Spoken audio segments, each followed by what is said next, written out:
Hello everyone, in this video, I will show you simple ways to fix the Windows 11 H2 update failed issue. First, restart your computer.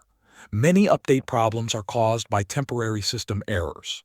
After the restart, connect to a stable internet connection and avoid using a VPN. Next, check if your system has enough free space. Open File Explorer, click on this PC, and make sure Drive C has at least 25 to 30 gigabytes free. If space is low, delete temporary files or use disk cleanup.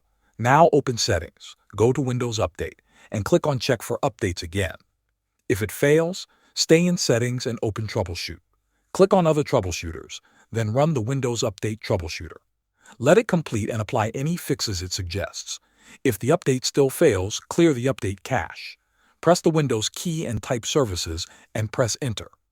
Find Windows Update, right-click it, and choose Stop. Then open File Explorer and go to the C drive. Find the Windows folder. After that, look for a folder named Software Distribution. Delete the Downloads folder inside it. Go back to Services and start Windows Update again. Another fix is to check system files.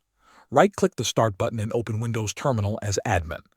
Type sfc/scanO and press Enter. Wait until the scan finishes. If nothing works, download the Windows 11 Installation Assistant from the official Microsoft website and run it to upgrade manually. These steps solve most Windows 11 H2 update failed problems. Thanks for watching.